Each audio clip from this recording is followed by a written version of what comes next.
Olá galera, boa tarde.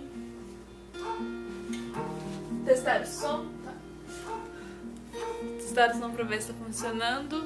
É isso aí, estamos em mais uma Bíblia Live, hoje com a participação do Mano David. E vamos lá, vamos fazer uma oração inicial para nós estar começando.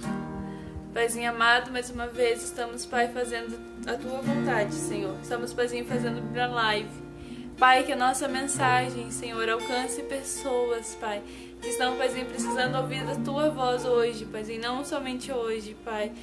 Senhor, que nós possamos, ó Paizinho, alcançar, Paizinho, pessoas que não possam, às vezes, ó Paizinho, sair em alguma instituição ou que, Pai, esteja magoada por elas e não queiram escutar, mas, Paizinho, que elas possam ouvir, Pai, o Teu nome. Porque, Pai, para nós, ó Paizinho, não há nada mais importante, não há instituição mais importante. Não há, Paizinho, isso não pode haver. Não pode haver em nossas vidas alguém mais importante que o Senhor. E por isso, ó Paizinho, nós te pedimos, ó Paizinho, ilumina, ó Paizinho, as nossas palavras, Pai. Que a partir, ó Paizinho, desse momento, Pai, que tudo que a gente venha transmitir, Pai, seja do Senhor e não nosso. E é isso que nós lhe pedimos e lhe agradecemos em nome do seu Filho amado Jesus. Amém.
Que o nosso egoísmo venha cair por terra.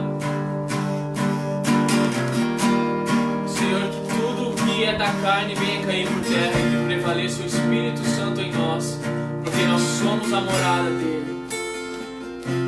E aqui e com você é o que eu consigo ser, quem eu sou, quem eu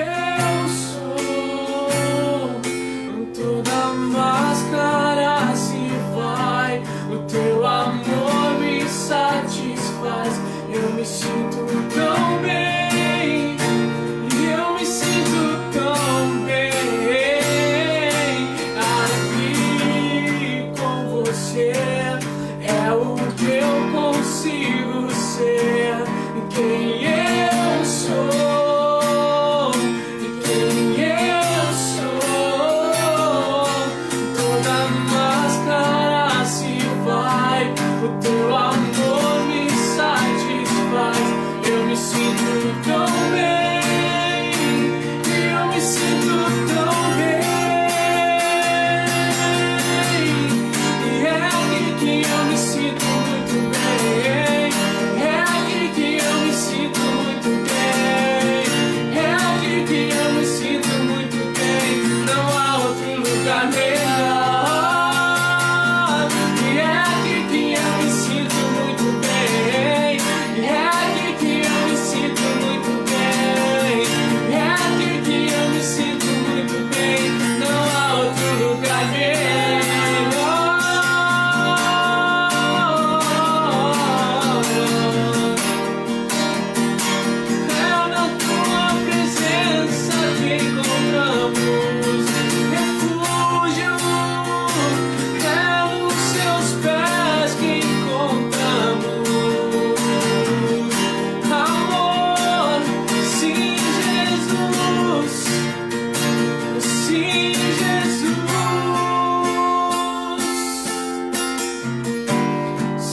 Jesus, nós sabemos que aos seus pés, como Maria escolheu a melhor parte, Pai, é aos seus pés ouvir a sua voz, ouvir os seus ensinamentos,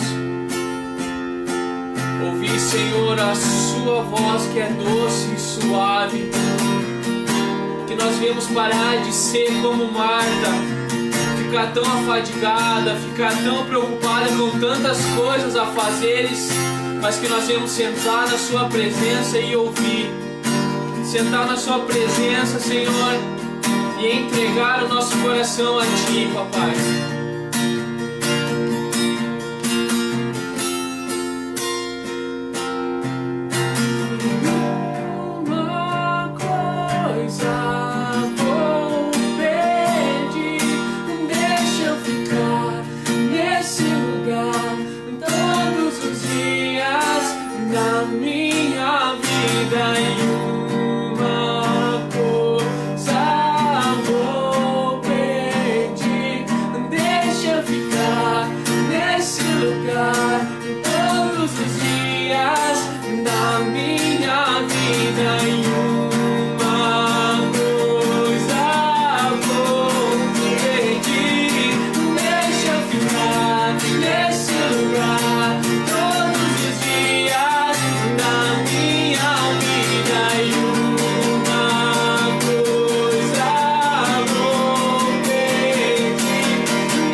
ser a oferta sincera, seu sacrifício sincero nessa tarde a Ti.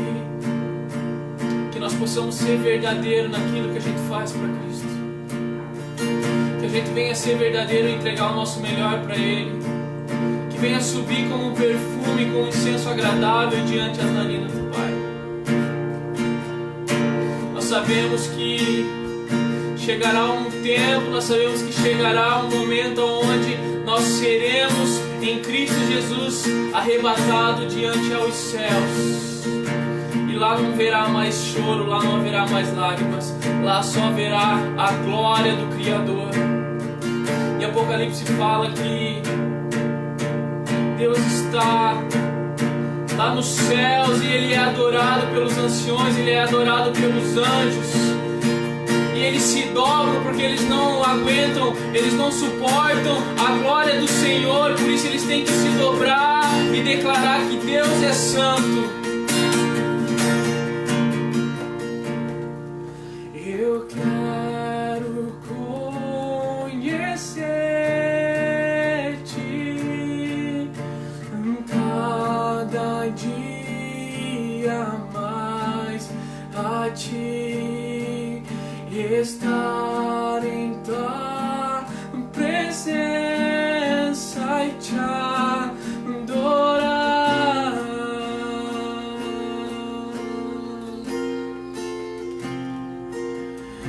Revela-nos tua glória, desejamos ir muito mais em ti, estar em tua presença, Jesus.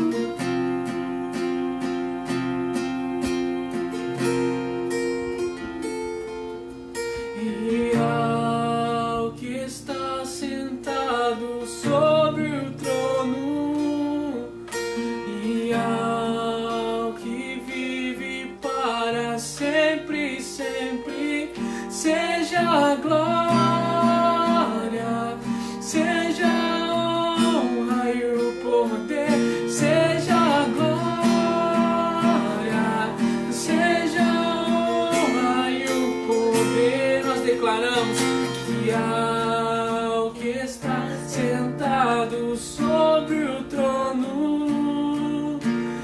ao que vive para sempre, sempre, seja a glória, seja a honra e o poder, seja a glória, seja a honra. E ao que está sentado sobre o trono, e ao que vive para sempre, sempre, seja a glória, seja a honra e o poder, seja a glória, seja a honra. Aleluia. Todo joelho se dobrará, toda língua confessará que Ele é o nosso Salvador, que Jesus é o Yeshua vivo, que reina sobre nós, que reina sobre nós. Aleluia.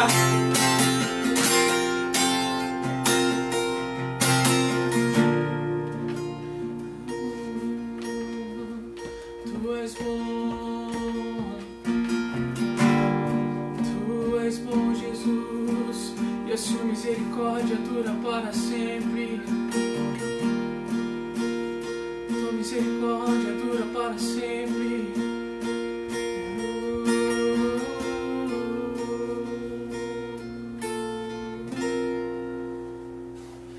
Tu és bom, e todo tempo és bom. Justiça está em ti,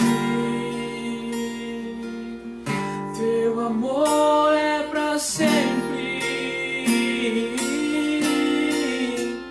Tu és bom, e todo tempo és bom.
Pessoas imperfeitas, para as pessoas pecadoras, para as pessoas erradas, mas sim o seu amor nos constrange ao ponto de nós reconhecermos que não somos nada sem Jesus, ao ponto de reconhecermos que cada dia temos que mudar, que a cada dia temos que renunciar, porque Jesus merece o nosso melhor, porque Jesus merece todo o nosso eu.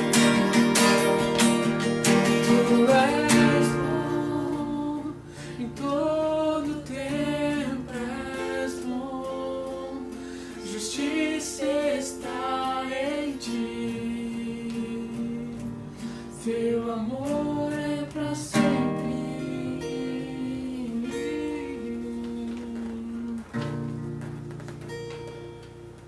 É isso aí, galera. Então você que estiver assistindo, compartilhe esse vídeo para que a mensagem de Deus chegue a alguém, para que a mensagem qual nós pregamos, a qual nós temos nos esforçado, talvez esforçado pouco, mas que nós viemos a compartilhar essa mensagem, que na verdade eu posso expressar um pouquinho das minhas palavras, mas o que faz toda a diferença é a palavra que foi nos deixada para nós conhecermos quem foi esse Deus, quem foi esse Jesus.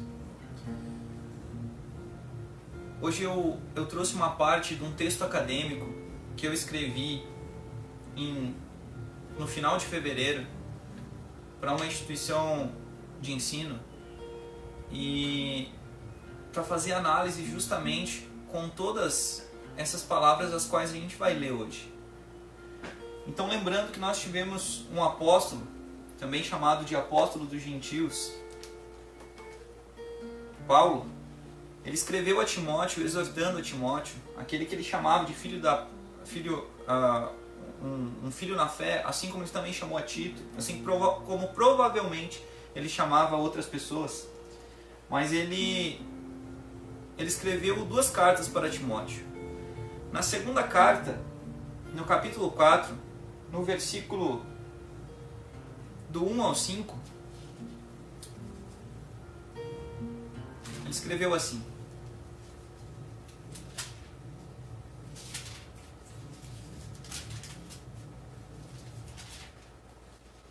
Segundo Timóteo, capítulo 4, versículo 1 ao 5.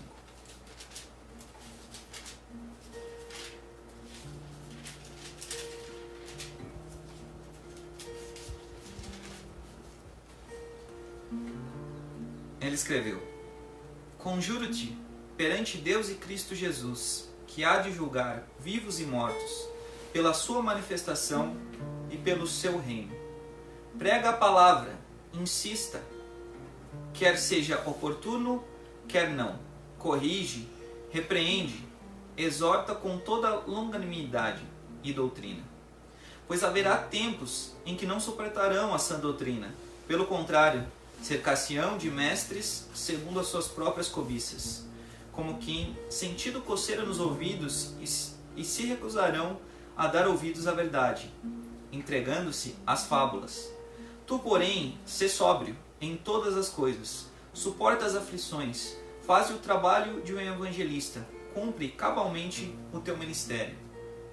Aqui Paulo fala para Timóteo e reconhece que o ministério dele, uma das funções às quais ele serviria à igreja de Deus, seria através de uma obra do evangelista, de anunciar o evangelho, de levar esse evangelho às outras pessoas. Assim como as outras pessoas que têm dons diferentes também fazem isso. Mas aqui, principalmente nessa parte, ele fala para ele: pregue o evangelho. Insista, ensine, exorte.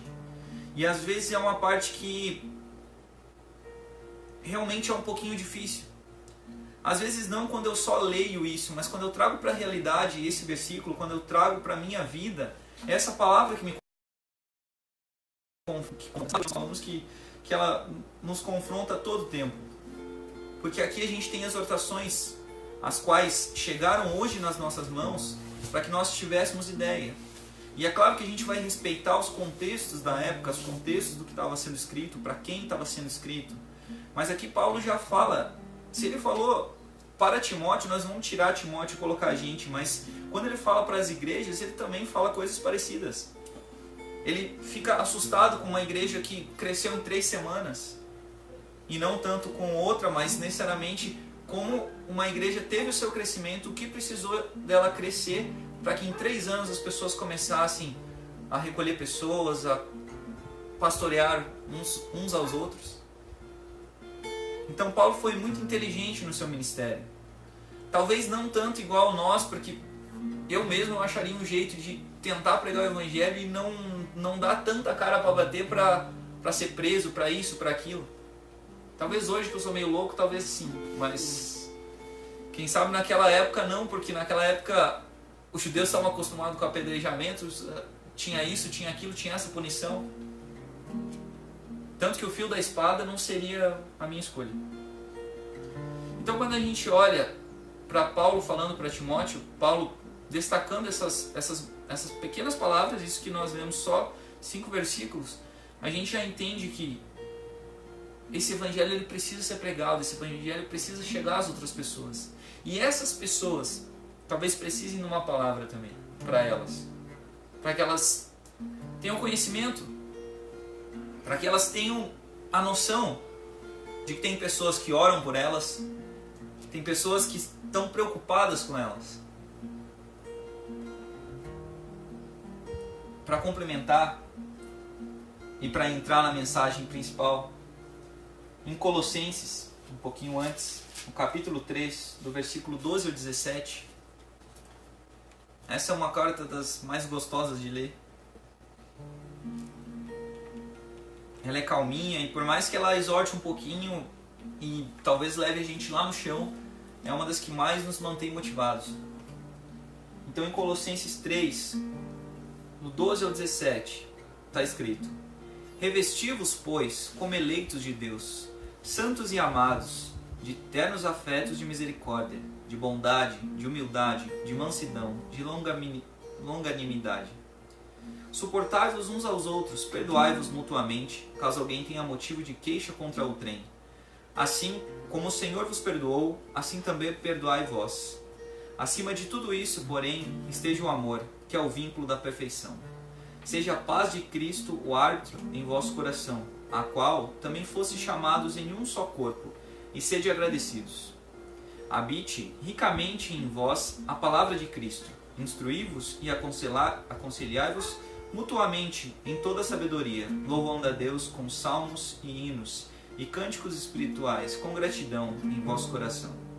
E tudo o que fizerdes, seja em palavra, seja em ação, fazei-o em nome do Senhor Jesus, dando por ele graças a Deus Pai. Essa passagem ela não é a única que fala aqui. De tudo que a gente fizer, a gente faça para a glorificação de Deus. Mas aqui ela coloca das partes das quais muitas vezes a gente esquece. A gente esquece de pedir ajuda. A gente esquece de oferecer ajuda. A gente esquece do perdão que Cristo demonstrou conosco. E isso a gente vai ler no final da mensagem. Mas a gente esquece da criação dele, das possibilidades cada pessoa pode alcançar algo extraordinário. Talvez não seja a mesma coisa que eu alcancei, se é que alcancei alguma coisa. Talvez não seja a mesma coisa que a Daíse alcançou, que o David alcançou. Que pessoas talvez famosonas que a gente conhece, que a gente tem como referência de repente, talvez não seja igual a delas, mas que a gente pode fazer a diferença onde a gente estiver. Recentemente eu fui numa igreja, considero ela muito simples pelo tamanho, pelo até mesmo falar, como a gente tem esse automático do julgamento na nossa mente. Mas eu ouvi um pastor que falava assim, que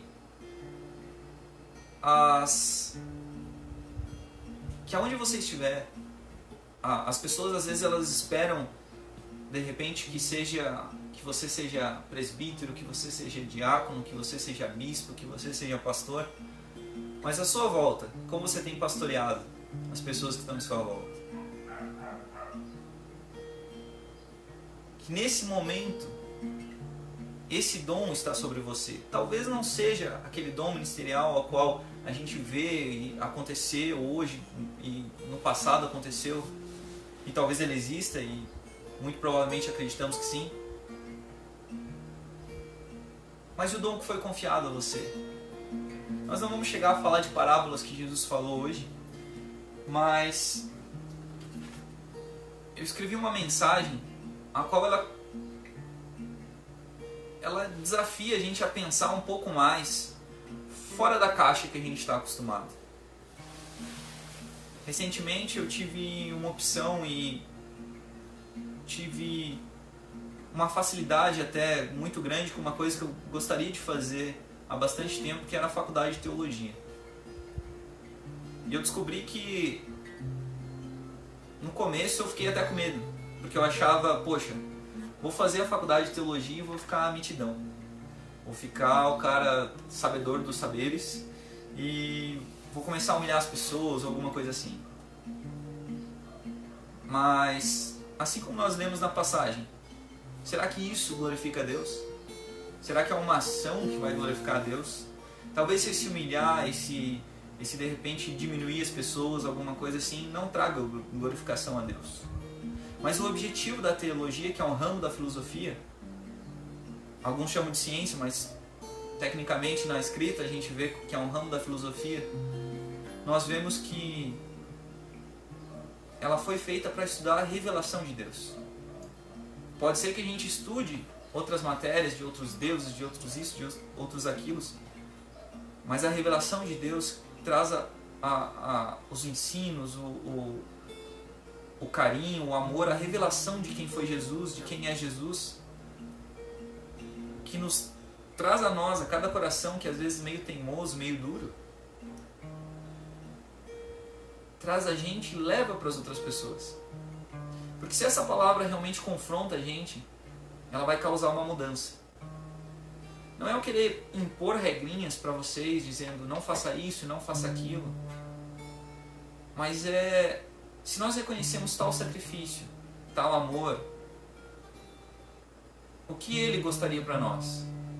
Então, se em tudo que fazemos para a glorificação de Deus, seja buscar conhecimento em algum lugar ou não, que a gente tem um ambiente de estudo muito bom hoje em dia, a gente tem pregações, a gente tem aplicativos, a gente consegue acessar e ter acesso à Bíblia, que foi feita uma confusão no passado porque as pessoas não tinham acesso nem na própria língua. Seja para a glorificação de Deus. Então, seja fazendo essa faculdade ou não, seja estudando, vendo vídeos, se dedicando, seja aprendendo a tocar um instrumento, ou lavando os pratos, que seja para a glorificação de Deus. Então eu quis trazer um pouquinho agora desses ensinos que eu tive, e provavelmente eu faça dentro de 12 pregações, um ano que eu já fiz de faculdade, um pouquinho do que eu aprendi em cada matéria, um pouquinho do que isso me proporcionou e do que como a gente pode analisar as coisas que estão lá fora. Às vezes a gente não busca a ajuda de alguém, por exemplo, de um psicólogo, porque a gente acha que não precisa. E aí acontece de uma pessoa de um tal cargo tirar a própria vida, porque não precisou de ajuda. Ou porque talvez estava tão cercado de pessoas santas e tal, e não sei o que talvez não conseguiu ver qual que era a verdadeira vida. Não sei o que ele sentiu na hora, porque a pessoa, até chegar nesse ponto, muito provavelmente sofreu bastante. Já tinha morrido em vida. Talvez não enxergou uma luz que precisava brilhar mais forte do lado dela. E essa primeira parte, a qual vou ler esse texto, ele fala justamente sobre os livros de autoajuda, o coaching, mas ele desafia a gente, desafia nós. Cada um que prega o Evangelho e o que tem acontecido na sociedade atual, de pregações, de sermões. Então, o que tem acontecido com a igreja atual, o que tem acontecido com o crente em si, individual. Então ele destaca um problema. Esse problema é que, diante de todos esses livros, esses treinamentos, os ensinos bíblicos hoje em dia, eles têm sido muito terapêuticos. Eles têm levado um pouquinho mais para o lado da psicologia e têm sido um pouquinho mais terapêuticos. Ele é um texto-chave, ele não está necessariamente ensinando vocês alguma coisa. E ele destaca que esse problema, às vezes a gente acaba focando muito em partes do Evangelho, esquecendo do centro, que é Jesus. Aquele que oferece para você a cura, aquele que oferece para você os dons, aquele que oferece para você a salvação, aquele que conquistou a salvação para você, essa dívida que a gente não podia pagar. E eles colocam um problema então, que seria como que a psicologia para você pregador, para você crente em Jesus, para você que não acredita em nada, porque aqui a gente não necessariamente tem muitas pessoas que assistem, muitas pessoas que fazem parte de instituições, uns que não querem nem chegar perto. Mas como que a gente pode trazer a psicologia para nossas vidas? Uma introdução à psicologia, vamos dizer assim. E como que a gente pode fazer um mundo melhor? Através dessa mesma psicologia. Eu lembro que eu tive uma conversa com um amigo meu, mas faz tempo pacas.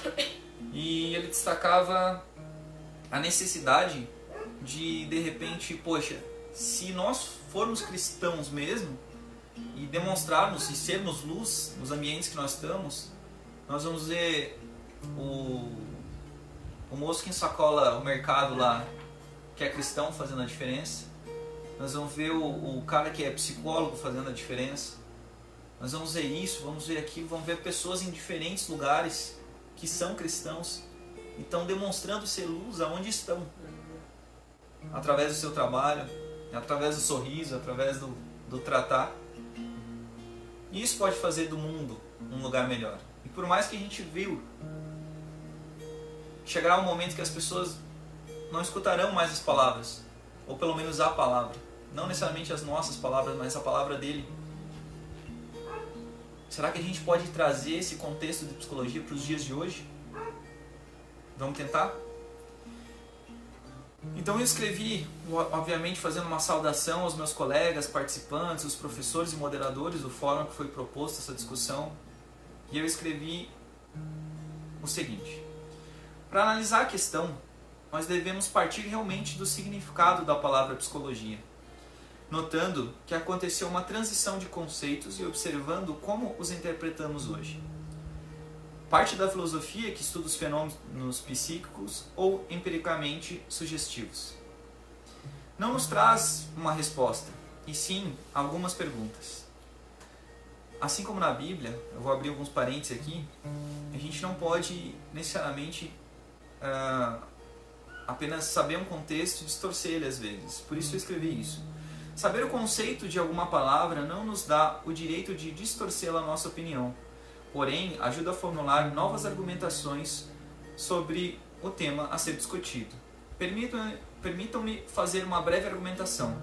cada vez mais notamos experiências difíceis de pessoas se relacionando com o meio em que vivem, seja lugares, outras pessoas ou situações adversas que não podemos fugir. E se tornou necessário observar tais manifestações.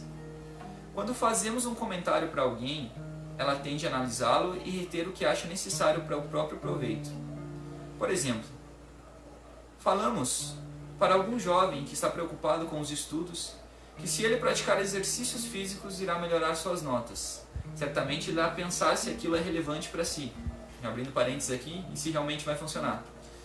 Porém, se mudarmos o argumento e adicionarmos a questão da produção de endorfina e liberação de hormônios e explicarmos que o rendimento acadêmico dele pode aumentar, por exemplo, é provável que essa mesma pessoa irá demonstrar interesse pelo exercício, o que mostra que os argumentos usados podem ter eficiência na análise do comportamento humano. E quando a gente analisa comportamento humano, nós temos que prestar atenção no maior, eu não vou dizer psicólogo, porque a gente trata ele como Deus. Na maioria das instituições as quais a gente frequenta, né, tem essa visão de Jesus. E ele tratou com pessoas diferentes, confrontou pessoas diferentes, assim como a palavra até hoje confronta a gente. Então a gente tem que entender um pouquinho e se desprender um pouquinho talvez de algumas coisas que estejam nos acorrentando a olhar para o lado, a ver que tem pessoas que estão estudando de repente alguma outra coisa que pode vir a trazer benefício para nós. Então, comparando com o trecho, esses livros de autoajuda, eles cooperam muito com o bem-estar da maioria da população. A gente não pode negar isso. Interagir com a mente humana em treinamentos, esse coaching que a galera fala, que é usado hoje em dia para vender coisas também, mas também como preparação para as pessoas de repente falarem em público ou alguma outra coisa. E até mesmo tentar resolver problemas sociais, que eu dei o exemplo aqui da vida conjugal, que as pessoas procuram ajuda por causa disso. São muitas vezes as saídas que as pessoas encontram para resolver os seus problemas que parecem não ter solução. É provável que quando perguntamos, aí eu entrei no tema, que justamente a gente tem que relacionar e começar a conversar sobre o que tem acontecido com as pessoas lá fora. Às vezes a pessoa não gosta de Jesus de repente por causa de uma outra pessoa que olhou meio torto para ela e disse, essa roupinha aí não está combinando. Enfim, e vários outros motivos. A gente não sabe o que machuca o coração humano. A gente sabe que a desmotivação pode parar uma vida, mas necessariamente não se sabe o que de repente a pessoa pensa. Então, continuando, é provável que quando perguntamos para uma pessoa se ela já foi em alguma instituição religiosa, a sua resposta seja afirmativa. Não é de se estranhar, pois vivemos em um país com a maioria das pessoas cristãs, se juntarmos católicos e protestantes. Outras religiões também, no caso, seguem a Cristo, né? Mas aqui eu citei esse que é o que eu pesquisei no censo do IBGE, ele falava justamente desses dois. Então nós notamos também uma grande procura por algumas dessas mesmas instituições, porque as pessoas, às vezes, elas querem resolver os seus problemas. E deixa eu abrir outro parênteses aqui, e talvez esse seja um problema. E a gente vem falando desse Jesus que oferece a cura, que oferece uma solução talvez, e ele te mostra que aquele problema que você está enxergando grandão, ele é pequenininho, e que diante dele, diante da sua glória, esse problema não é nada. E nós não podemos ignorar o fato de que existem alguns indivíduos, infelizmente, no nosso meio, que eles vendem as suas ideias e suas más interpretações dentro dessas instituições e falsas promessas sobre a fé cristã. E isso tem machucado muitas pessoas e tem afastado pessoas. Quando falamos sobre os sermões sérios, devemos notar que os mesmos devem ser bíblicos. Porém, isso não significa que eles não podem conter parte da psicologia analítica ou terapêutica no meio deles. Aqui eu tentei colocar justamente o desafio, porque quando a pessoa te coloca um texto, coloca alguma coisa para você dizendo essa é a verdade, você tem que fazer igual os bereanos lá, chegaram quando Paulo falou alguma coisa, eles tá legal, mas chegaram em casa e foram abrir as escrituras para ver o que ele estava falando, estava lá, se o que ele estava falando fazia sentido. Então a gente tem que ter essa noção de que realmente as pessoas também se esforçam para fazer isso, mas quando isso acaba se tornando uma relação de troca, de barganha, de jogar peso só um sobre os outros, isso talvez fique meio longe do Evangelho. E a gente tem exemplos muito bons. Eu acho que eu seria um fariseuzão mais bonito naquela época se eu vivesse lá. E talvez como Marcos Botelho falou, né? Às vezes a gente tem um compreendimento das escrituras violento. Não foi isso que ele falou, né? Só parafraseando, dando uma falada sobre a frase que ele disse. Mas a gente se coloca, às vezes, na hora, no texto bíblico, no lugar errado.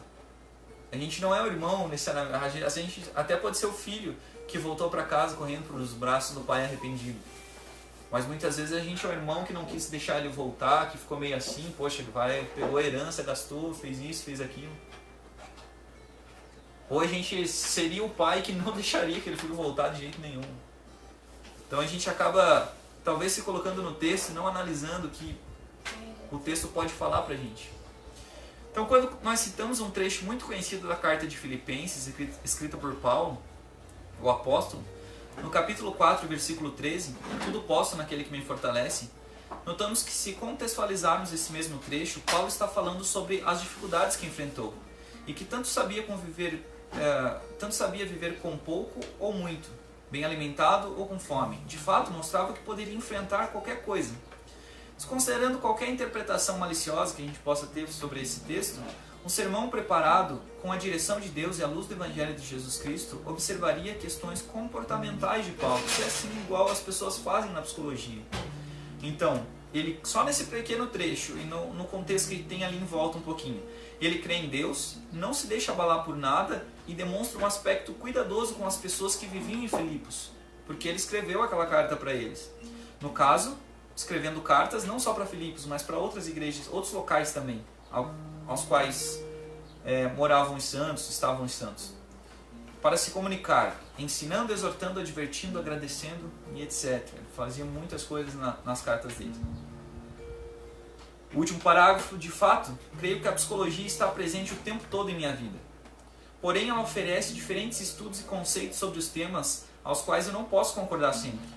Até mesmo porque alguns argumentos da psicologia ou sobre alguns famosos pilares da psicologia pode ir de frente com o que eu acredito ser a verdade bíblica ou os princípios bíblicos. Sei que eu não sou o dono da verdade, porém creio no que creio. Em vez de dar atenção a descartes, no penso logo existo, posso realmente olhar com uma visão cristã e dizer existo porque Ele permitiu. Se penso, é porque Ele nos fez assim. Referindo-se, obviamente, a Deus, não descartando a frase de Descartes, mas propriamente aperfeiçoando-a. O que estou tentando dizer é que de um período histórico para outro, a fé foi deixada de lado por muitos pensadores, os quais muitas vezes são chamados de intelectuais, por acreditarem em algo que se diz palpável. E creio que nunca substituiremos a Bíblia, por exemplo, por algum desses livros ou conceitos.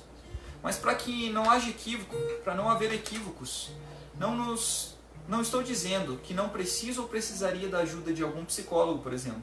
Muito pelo contrário, creio que se Deus nos deu a oportunidade de termos pessoas que estudam o comportamento e as soluções para determinados problemas que enfrentamos, devemos aproveitar. Inclusive, encorajar o conhecimento, pois existem profissionais sérios que atuam nesse caminho e fazem um ótimo trabalho. E para construirmos um mundo melhor, que seria o nosso problema, eu creio que se analisarmos mais o que acontece em nossa volta, ouvirmos as pessoas, tentarmos entendê-las e realmente nos esforçarmos para ajudá-las, podemos sim fazer do mundo um lugar melhor. Na minha opinião, um cristão veio para servir, assim como Jesus. Então esse foi um texto que eu escrevi a princípio, dia 20 de 2 de 2018, e ele foi o meu primeiro texto, ao qual eu entrei, esse menino meio com medo dessa matéria a princípio, porque quando eu vi Freud fazendo as desconstruções da psicanálise, quando eu vi outras pessoas que talvez desconstruiriam até mesmo a ideia de fé das pessoas, eu fiquei preocupado. Eu fiquei preocupado porque eu tenho amigos nesse ramo. Eu tenho amigos que são formados, estão se formando. Mas eu não queria ter ódio dessa psicologia porque ela é uma análise do comportamento humano. A gente não sabe como as pessoas vão reagir diante de tal coisa, diante disso, diante daquilo. Mas assim como a gente falou no começo do vídeo, eu espero que essas pessoas que busquem aprender, seja isso ou seja trabalhar em qualquer outra profissão, busque isso para a glorificação de Deus, que eu tenho certeza que Ele vai achar a resposta. E para encerrar, 2 versículos, capítulo 2 de Coríntios, no final, quando Paulo está falando da salvação de Jesus, quando ele está falando do ministério da reconciliação, esses 2 versículos falam o seguinte, capítulo 5, 20 e 21. Falam assim: de sorte que somos embaixadores em nome de Cristo, como se Deus exortasse por nosso intermédio, em nome de Cristo. Pois rogamos que vos reconcilieis com Deus. Aquele que não conheceu o pecado, Ele o fez pecado por nós, para que nele fôssemos feitos justiça de Deus. Onde esse Deus não olhou para o nosso defeito, e inclusive fez um sacrifício muito grande para que a nossa dívida fosse perdoada. Porque nós os tão bonzinhos, escolhemos de repente não seguir a Ele. Então esse é um pedido que Paulo fala para os coríntios: reconciliem-se com Deus. E talvez seja o pedido que a gente tem que fazer no espelho todo dia, tipo, se reconcilia com Deus. Tipo, chega no final do dia e diz, se reconcilia com Deus. Eu tenho certeza que vai passar na tua cabeça tudo que você fez no dia inteiro. Se de repente você tomou atitudes que não deveria ser feita. Então se a gente vai fazer uma coisa em ação ou não, igual falou Colossenses, que seja para a glorificação de Deus. E que a mensagem dele não chegue somente levianamente sobre nós. Eu gosto muito dos métodos de ler a Bíblia em 1 ano, ler a Bíblia não sei o que em 3 meses, ler não sei o que, mas a gente não para analisar. Mas a gente, pode ser que a mensagem te toque em alguma parte, fale alguma coisa, seja você lendo assim, ou você parando para analisar o que está sendo falado, para quem está sendo falado, por que está sendo falado. Mas que a gente tenha essa fome, talvez não precisa ser fazer uma faculdade de teologia, mas tipo dizendo, poxa, o que será que isso quer dizer? Para que não haja confusão entre nós, para que não tenha uma igreja de Deus que se diz única, que se diz um corpo, onde tem um maltratando o outro, tem um falando isso do outro, onde talvez nós que possivelmente cometemos erros uns com os outros, possamos ser aquela igreja que diz perdão, que reavalie o corpo de doutrinas que talvez foi criado e comece a dar um pouquinho mais de atenção para o perdão, para o amor e para a misericórdia. Assim como não adiantava as pessoas jejuarem e dizer, poxa Deus, nós estamos fazendo o que você pediu e aí? Assim como em Isaías 58.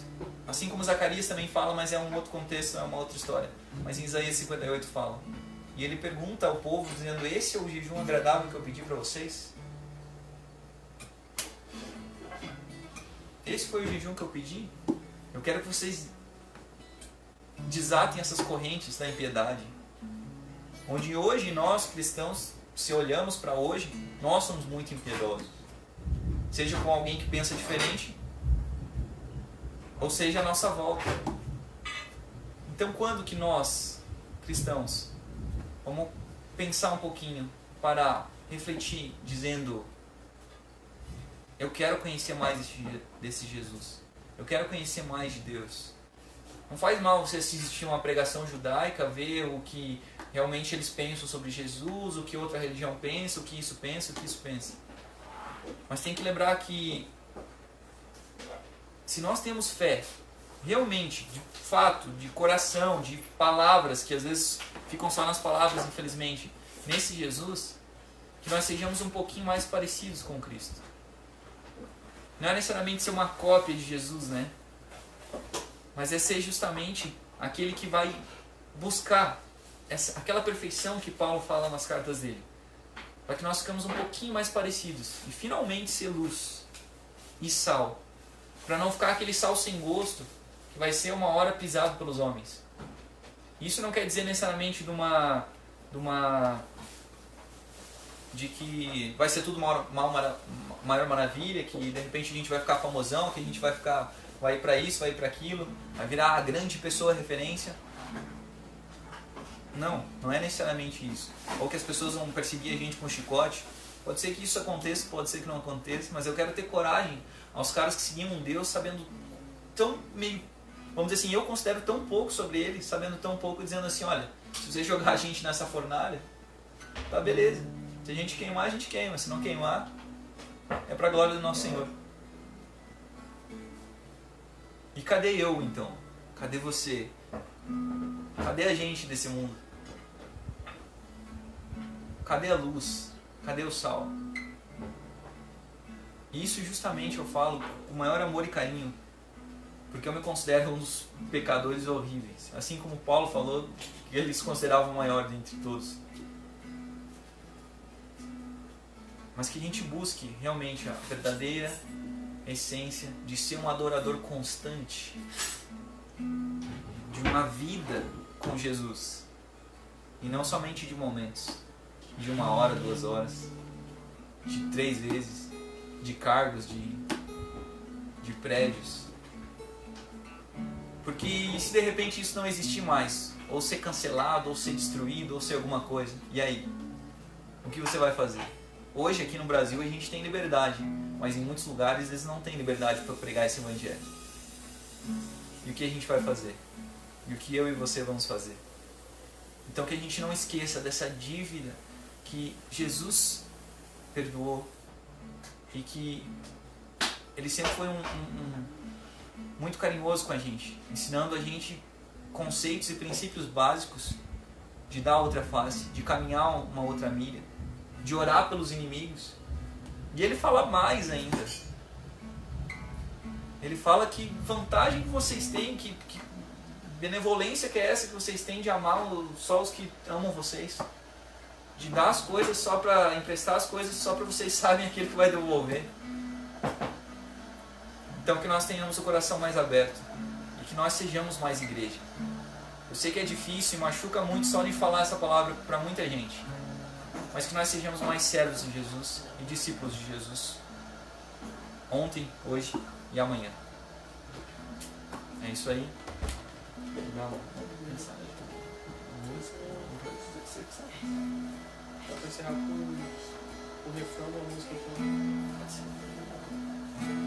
Somos corpos assim bem ajustados, totalmente ligados, unidos, vivendo em amor, uma família, sem qualquer falsidade, vivendo a verdade e expressando a glória do Senhor, uma família,